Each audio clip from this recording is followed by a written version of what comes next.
It was one of those southern summer afternoons where the heat clung to your skin like guilt. The kind of day where your shirt sticks to your back the moment you step outside, and even the shade seems to sweat. I had just wrapped up some admin work at the station, paper-pushing nonsense that comes with being a police chief, and figured I'd grab a cold drink and top off the tank before heading home. No badge, no gun, no uniform. Just me, some cargo shorts, an old ball cap, and the satisfaction of a quiet day. The gas station was almost empty, save for a rattling box fan inside the store that looked like it had fought in Vietnam. I walked out with an iced tea sweating in my hand, the sweet tang already hitting the back of my throat before I even opened the bottle.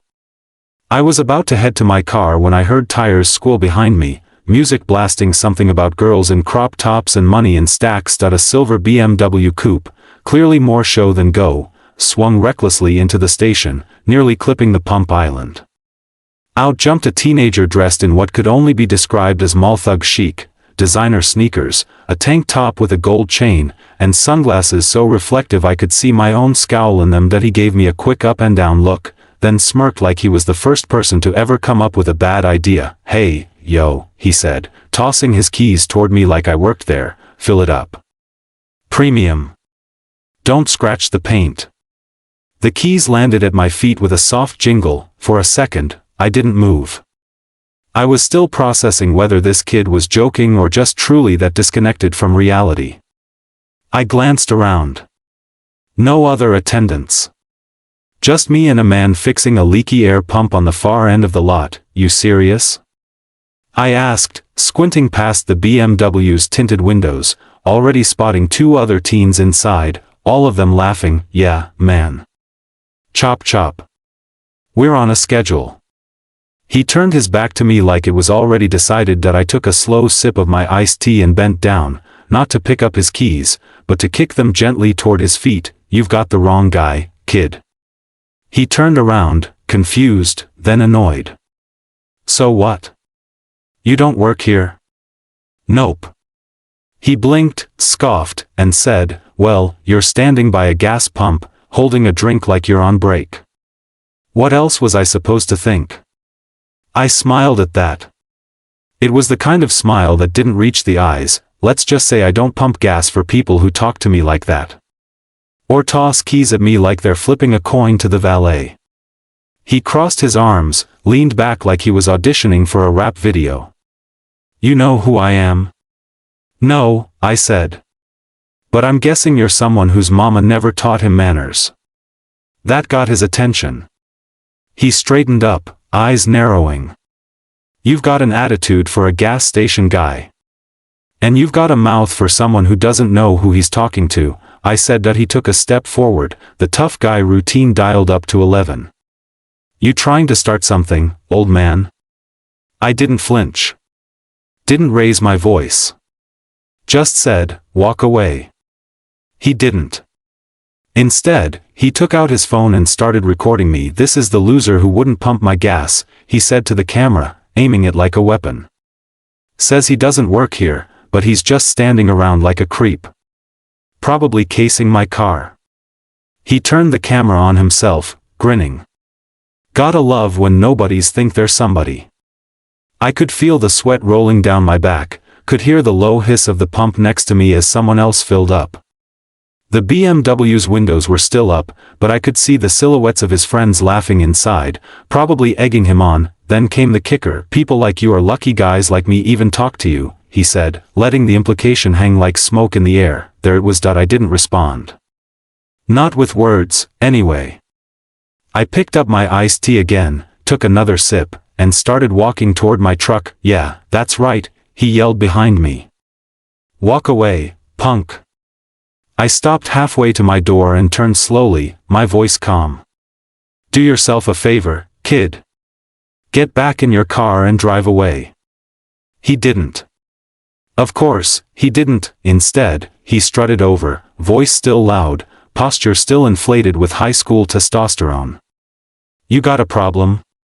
Or you just mad 'cause someone younger's got a better car and better life?" That's when I saw it, the glint of genuine aggression behind the showboating. He was getting riled up now, feeding off his own stupidity, and then, like some twisted act of cosmic comedy, his mother arrived. A dark green SUV screeched into the station, cutting a turn so sharp I could hear the tires squeal. The door flew open and out stormed a woman in oversized sunglasses, yoga pants, and a tank top that said, "Blessed," in rhinestones. "Kyle," she shouted, stomping across the lot. "What is going on?" The boy, Kyle, apparently, gestured toward me like I was a stray dog. This creep wouldn't pump my gas.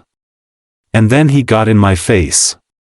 She turned to me, mouth already twisted into that classic Karen expression, equal parts outrage and disbelief. "Excuse me," she said, drawing herself up to her full 5'4" height. "What exactly do you think you're doing talking to my son like that?" I was responding to how he talked to me. I replied, "He asked you to pump his gas. He ordered me to, actually. Tossed me his keys and everything." "Well, that's how it's done, isn't it?" she said, glancing around as if looking for support. "That's how attendants work." "I'm not an attendant," I said for the third time. "Then what are you doing here?" she demanded, buying a drink. "Like any other paying customer." She huffed, whipped out her phone, and started dialing. "I'm calling the manager. Or the owner. Or someone. This is harassment." I leaned against my truck, now genuinely amused. "You're welcome to call whoever you like, ma'am." She paused, phone halfway to her ear. "What's your name?" I didn't answer. "I'll find out," she said. "You can't hide behind sunglasses and cheap clothes." Kyle chimed in, "He's probably some bum. I bet he doesn't even own a car. Just hangs out here for the AC." "My truck's right there," I said, nodding toward it. Karen turned, looked, and paused. Her eyes locked on the police tag hanging from the rearview mirror. The parking permit. The bumper sticker that read, "Support your local sheriff." But still, she didn't quite put it together. "I don't care whose friend you are," she snapped. "You don't get to disrespect my family." Something in her tone finally lit the match. It wasn't the ignorance. It wasn't even the entitlement. It was the complete lack of accountability, the aggressive defense of her son's nastiness. I'd seen it before, entitlement raising entitlement. "You know what?" I said, standing upright. "Call whoever you want. I'll wait."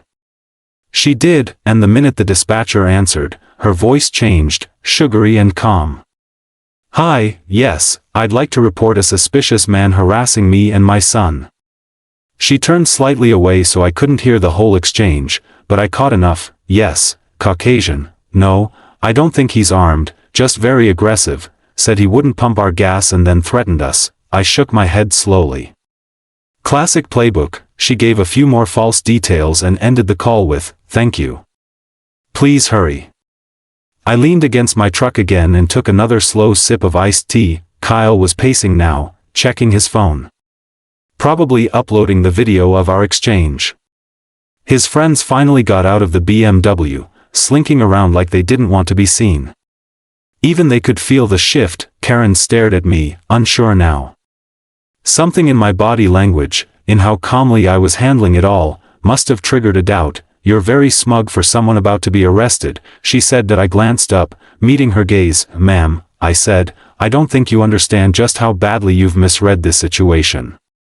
The rumble of approaching tires cut across the hot stillness.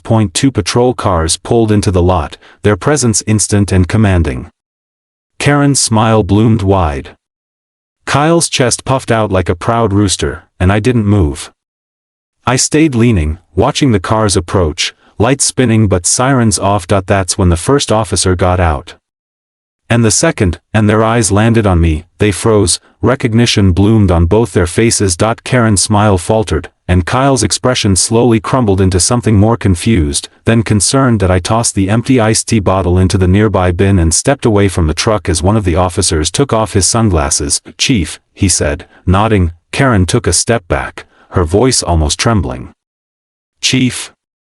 The other officer approached Kyle, who was visibly paling. "Son, you might want to sit down." That was the moment the smirk vanished. Not just from Kyle's face, but from the whole situation. The mood shifted like a sudden cold wind cutting through the summer heat. It wasn't justice yet, but oh, it was coming.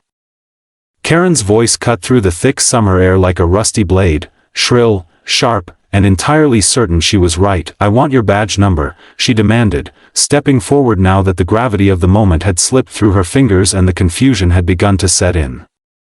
"This is some kind of mistake. He said he's the chief. Well, I don't believe it. He's impersonating an officer. That's a crime." The officer closest to her blinked once, very slowly, like he needed to reset his brain before responding. "Ma'am," he said, calm but firm, "that is Chief Hawkins. He's our commanding officer." She hesitated. Just a heartbeat.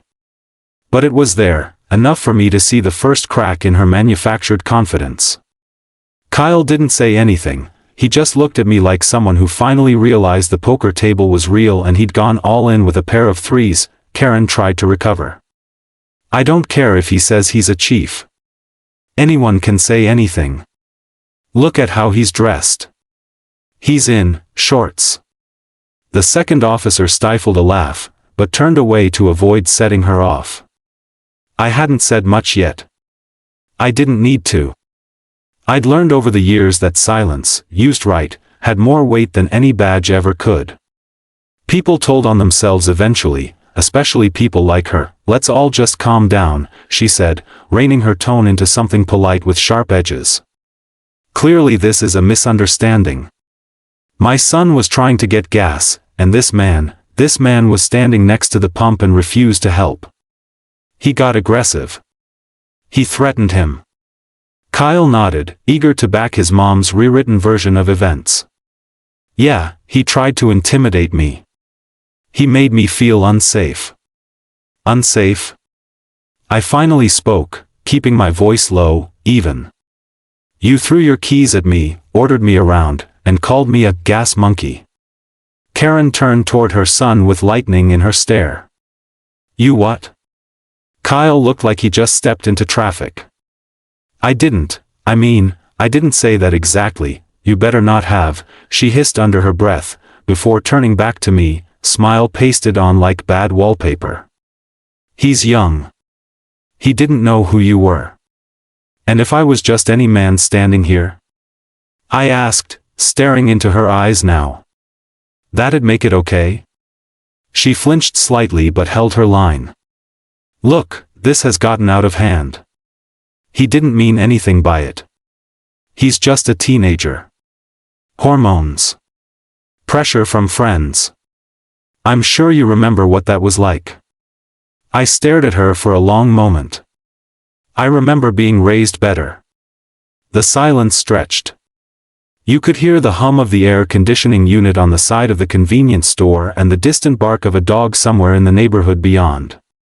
Then the door of the BMW opened, and one of Kyle's friends, shorter, wiry, with a nervous energy, got out and slowly walked over. Mrs. Jacobs," he said, avoiding eye contact. "I think we should go." Karen turned on him. "Why? Why should we leave? We didn't do anything wrong." The kid shuffled his feet. "It's just, we didn't know he was, important." I didn't laugh, but I smiled. The kind of smile that made Karen's cheeks flush and her jaw tighten. She was losing control and she knew it. "I want to speak to your supervisor," she said, pointing at the nearest officer. He blinked again. "Ma'am, that is my supervisor." "Well, there has to be someone above him," she snapped. "I report to the mayor," I said. "Would you like his number?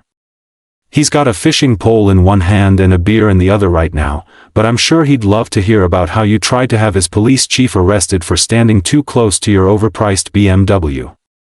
Her face turned bright red. "I think we're done here," I added, but of course, Karen wasn't done.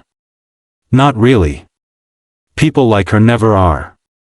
Entitlement isn't just a mindset, it's a script, and when one scene ends badly, they flip the page and try a new one." She shifted gears in real time. "You know," she said, smoothing her shirt and straightening her sunglasses, "you could have just pumped the gas. Could have helped out a young man trying to impress his friends. That would have been kind. Would have shown leadership. I show leadership in my job, I replied. Not in enabling bad behavior. Kyle, clearly uncomfortable now, turned toward the car. Can we please just go? Karen didn't budge. No. This is about respect. This is about adults setting an example. You're right, I said, taking a step forward. Let's talk about examples. She didn't move, but the edge in her stance dulled. You screamed at a stranger before asking a single question. You accused someone of theft. You called the police over a personal inconvenience. You lied to a dispatcher and asked your son to do the same. Then, when that didn't work, you tried to spin it as a misunderstanding. You want to talk about examples? She didn't say anything, and neither did the officers. Even Kyle had frozen, somewhere between shame and the desire to disappear into the pavement. I hope he learns from this, I added, nodding at Kyle. Because if he doesn't, he's going to run into someone a lot less patient than me. Karen glanced at her son. For a fleeting moment, she looked like a parent again, worried, unsure. Then the mask snapped back into place. We're leaving, she snapped, storming off toward the car. Kyle lingered, looked at me one last time. I didn't know, he said quietly. I mean, I didn't think you were anybody. I shrugged. You shouldn't treat people decently because they're somebody. You should do it because you are. He didn't reply, just turned and followed his mom into the car. The door slammed shut behind him. I stood there for a moment, watching the taillights of the BMW vanish out of the lot. The officers relaxed, tension easing like a slow breath. You okay, Chief? One of them asked. I nodded. Yeah. Just disappointed. They offered to follow me home, but I waved them off. I knew it wasn't over yet. People like Karen didn't let go of things. They stewed, they schemed, they looked for ways to twist the narrative until they could still pretend they'd won. There'd be another chapter, another attempt at control. I could already feel it coming like the distant roll of thunder, but for now, I opened my truck door, climbed in, and started the engine. The iced tea bottle rolled quietly across the passenger seat floor. As I pulled away from the gas station, I caught a glimpse of my reflection in the rearview mirror. Calm. Quiet. Still standing, Karen had arrived thinking she could make the world bend to her will. She left realizing that some things don't bend, they push back. By the time I got home that evening, the incident at the gas station was already playing on a loop in my mind. Not because I was angry, but because something about the kid stuck with me. Kyle wasn't just rude or entitled. He was cocky in that hollow, dangerous way you see in young men who've never been told no with consequences that mattered. The kind of kid who grows into a man people learn to avoid, not out of fear, but fatigue. But I'd seen enough to know it wasn't just him. It was the entire performance, how quick he was to posture, how fast Karen was to lie, and how easily they assumed they were untouchable. It had been a long time since someone had looked me in the eye and assumed I was beneath them. The following morning, I was back at the station early. Coffee in one hand, case files in the other. No mention of what happened. Just another Monday. Most folks around here weren't glued to their phones like city people were, and small-town life had its way of keeping drama slow-cooked. Around mid-morning, I got a call from the high school resource officer, Jennings. Good kid. Straight shooter, you know a Kyle Jacobs? He asked, casually. I leaned back in my chair. Unfortunately, yes. Well, he's sitting in the principal's office right now, Jennings continued. He got caught trying to sneak off campus with 3 other students during third period. Told security he had a meeting with his lawyer. I rubbed the bridge of my nose. Anything serious? Just stupid. But the principal asked me to sit in since Kyle's already on thin ice for a parking lot incident last semester, some kind of road rage with another student. The name rang a bell, and, well, here we are. I mulled that over. Keep me posted if anything develops. I hung up, but the wheels were already turning. That kid wasn't just a one-off brat. He was a pattern. And patterns always leave footprints. By noon, I had a stack of complaints in front of me, noise violations, minor traffic tickets, even one filed by a neighbor about Kyle throwing eggs at their house last Halloween. Most had been brushed off, the way these things often are when the parent behind the curtain knows who to call. Karen had friends in the school board, the HOA, even once threatened to sue the city over what she claimed was a biased speed trap near her house. She had just enough clout and just enough audacity to stay one step ahead of accountability, but all it takes is one misstep, and Kyle had just handed it to me. That afternoon, I paid a visit to the gas station again. Not in uniform. Just me and a clipboard. I talked to the clerk, Roddy, a college kid working part-time while studying criminal justice. "You mind if I review the security footage from yesterday?" I asked. That he blinked. "You mean the BMW kid and his mom?" I nodded. Roddy grinned. "Thought I recognized you." "Yeah, we've got it. Whole thing. Audio too." They were loud. I sat in the back office with him for 15 minutes. Watched the entire exchange from 2 different angles. Heard every word. From Kyle's gas monkey line to Karen's false 911 call. All of it, clear as day. No edits. No embellishments. Just the truth laid bare. I left with a copy of the footage, tucked the flash drive in my glove compartment, and headed back to the station. Now, I wasn't looking to ruin a kid's life. I didn't care about revenge. But what I did care about was making sure people understood one thing very clearly: respect isn't optional, and accountability comes knocking whether you're ready or not. The next morning, I called the school principal, Mr. Lowell. We'd worked together for years, and he trusted me. "I'd like to speak with Kyle Jacobs," I said. "Not as the police chief. Just as an adult who witnessed some troubling behavior." Lowell agreed to set it up. Later that week, I showed up at the school. No uniform, no badge, just khakis and a polo shirt. The front office buzzed me in, and Jennings met me in the hallway. "He's in there," Jennings said. "Looks nervous." "Good," I said. Inside the conference room, Kyle sat slouched in his chair, arms crossed, trying to look unfazed. But I could see the subtle tells: the bouncing knee, the clenched jaw, the darting eyes. He wasn't built for pressure.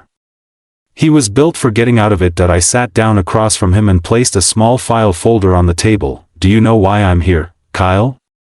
He shrugged. "Because of the gas station thing?" "No," I said. "I'm here because your mother raised you to believe there are no consequences. And you believed her." He opened his mouth to speak, but I held up a hand. "You called me names. You tossed me your keys like I was your servant. You lied about what happened. And you would have gotten away with it, except for one detail: this town's not that big, and your story doesn't hold water." He shifted uncomfortably. "It was just a bad moment. I didn't mean anything by it." "You didn't mean to get caught," I said. "That's not the same thing." He looked away.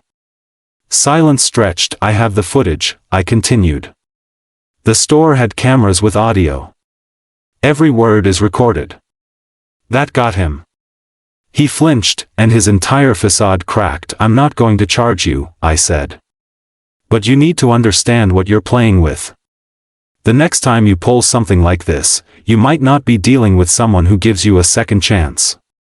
He looked up. "So, what now?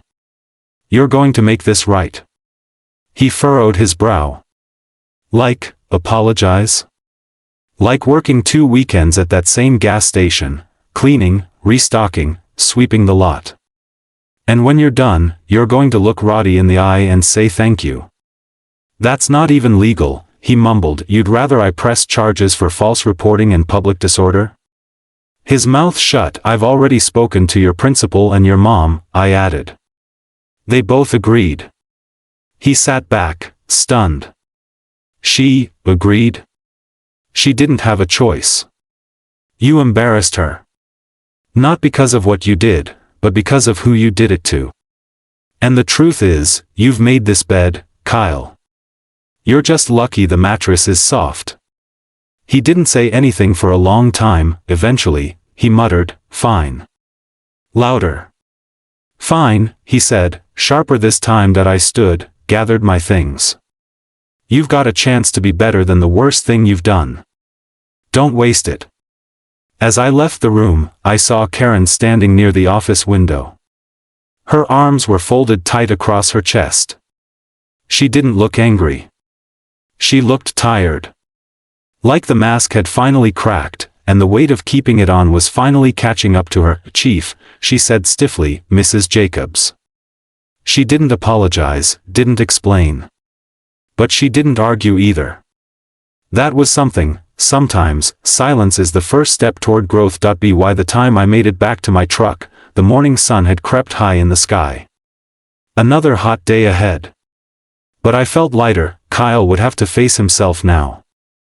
Not a viral scandal. Not public humiliation.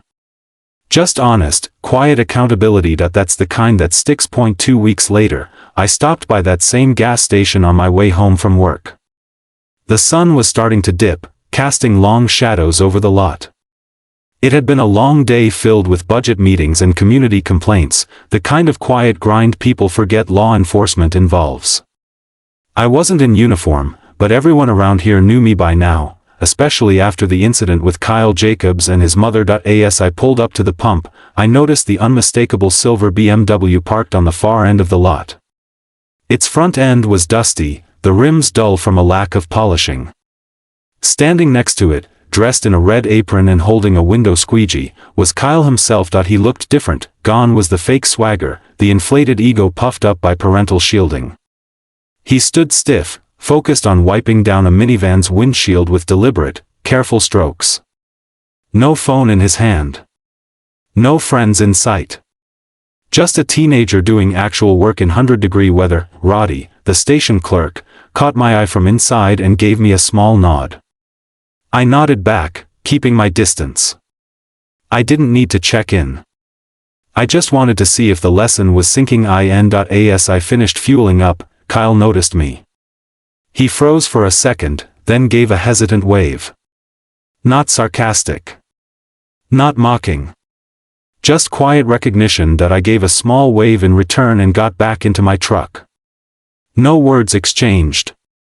But it was enough. Sometimes the most profound change starts with a little discomfort, and silence. A week after that, I found a letter on my desk. No envelope. Just a folded sheet of lined notebook paper, written in decent handwriting. "Chief Hawkins, I just wanted to say sorry again. For the way I acted. I know now it wasn't about the gas or the car, it was about me thinking I was above people. I know I embarrassed my mom and myself. Working at the station made me realize how hard people work. Roddy treated me with more respect than I deserved, and I'm thankful for it. I don't expect anything from this. Just wanted you to know I'm trying to be better. Kyle, it wasn't perfect. But it was honest. I kept the letter. As for Karen, she stayed quiet. No calls. No complaints. I heard through the grapevine that she'd stepped down from a couple of HOA boards and hadn't shown up at the school meetings she once dominated.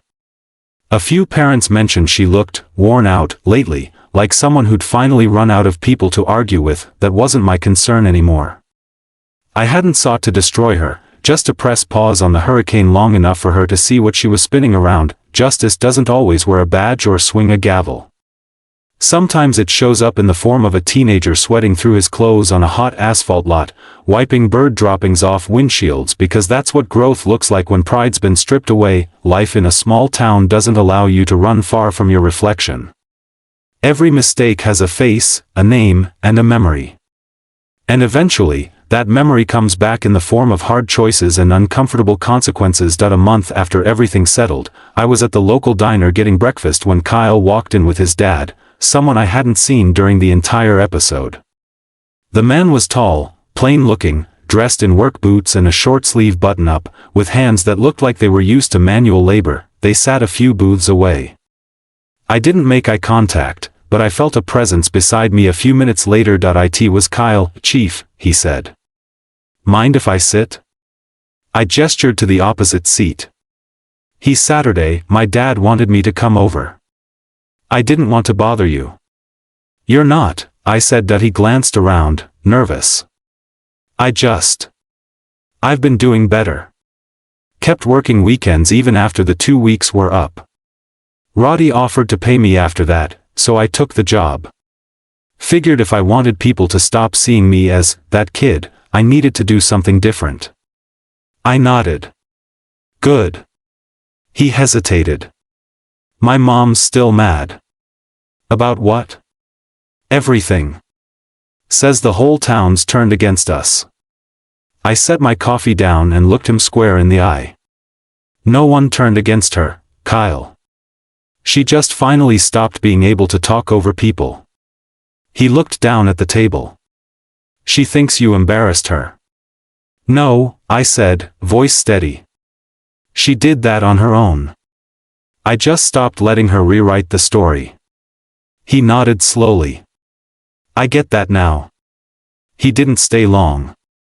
Just long enough to shake my hand and walk back to his dad, who gave me a single nod of respect as they left the diner. That moment meant more than any public apology ever could, because justice, real justice, isn't about spectacle. It's not about revenge or humiliation or showdowns in the town square. It's about truth standing still while noise spins around it. About making space for someone to change without excusing what they did. As I finished my coffee and paid the bill, I stepped outside into the cool morning air. The kind that hinted fall wasn't too far off. The streets were quiet, the town still slowly waking. The world hadn't changed, but Kyle Jacobs had, and sometimes, that's enough.